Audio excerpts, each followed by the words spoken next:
সাতক্ষীরা শহরের অধিকাংশ এলাকার ঘরবাড়ি, রাস্তাঘাট ও খাবার পানির উৎস, টিউবওয়েল সহ টয়লেট পানিতে প্লাবিত হয়েছে। অতিরিক্ত বৃষ্টিপাতের ফলে ভেঙে পড়েছে শহরের ড্রেনেজ ব্যবস্থা।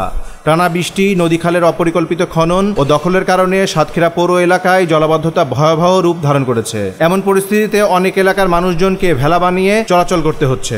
দূষিত পানি ও স্যানিটেশন সমস্যায় ইতিমধ্যেই ছড়িয়ে পড়েছে পানিবাহিত রোগ। অনেকে এলাকা ছেড়ে নিরাপদ আশ্রয়ে চলে যাওয়ার প্রস্তুতি নিচ্ছেন। এছাড়া ভারী বৃষ্টিতে ডুবে রয়েছে আমন ধানের বীজতলা সহ কৃষিজমি। শহরে রসুলপুর, মেহেদিবাগ, মধুমল্লারডাঙ্গি, পাশাপোল, পুলিশ লাইন, কামালনগর, ইটাগাছা, রাজারবাগান, মাছখোলা, পুরাতন সাতক্ষীরা, বদ্দিপুর কলোনি, আলিয়া মাদ্রাসা, রথখোলা বিল, কুরখালী, গড়ের কান্ডা, বাকাল, রইচপুর, মধ্যকাটিয়া, বারুইপাড়া সহ বিভিন্ন এলাকার রাস্তাগুলো এখন পানির নিচে।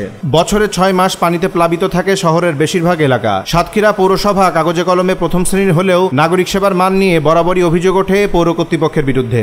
এক্ষেত্রে অপরিকল্পিত মৎস্যঘের ও পৌরসভার ড্রেনেজ ব্যবস্থাকেই দায়ী করছে স্থানীয়রা। সাপ পকড়ে খেয়ে নাচ্ছে, একই আশায় পড়ে দিয়েছে সবাই। পানি ঢেলে কি করে যাবো আমরা? এই এক মাসের মধ্যে এই পানি ঢেলে কি করে বাঁচবো আমরা? এই ঘেরগুলির ব্যবস্থা করতে হবে। ঘের আগে না মানুষ আগে। মাঝে মাঝে পড়ে যায়, পরীক্ষা দেওয়া যায় না। আমাদের দাবি যে দ্রুত পানিগুলো সরে যায়। এই যে ঘেরের জন্য আমরা পানি বন্ধই রয়েছি।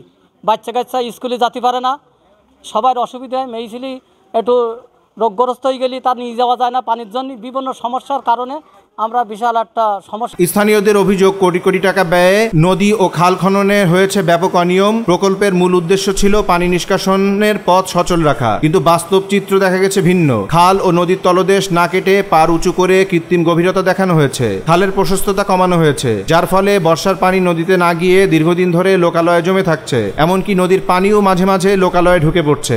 শহরের বিভিন্ন জলাবদ্ধ এলাকা পরিদর্শন করে সদর উপজেলা নির্বাহী কর্মকর্তা সোয়াইব আহমদ জানান, শহরের জলাবদ্ধতা নিরসনে ঘের মালিক সহ সংশ্লিষ্ট ব্যক্তিদের সাথে একাধিকবার যোগাযোগ করেছি। তারা দ্রুত সময়ের মধ্যে পানি নিষ্কাশনের পদক্ষেপ নিচ্ছে। আশা করছি দ্রুত সময়ের মধ্যে সদরের জলাবদ্ধতা হ্রাস পাবে এবং আগামীতে জলাবদ্ধতা নিয়ন্ত্রণ করতে দীর্ঘমেয়াদী পরিকল্পনা হাতে নেওয়া হবে।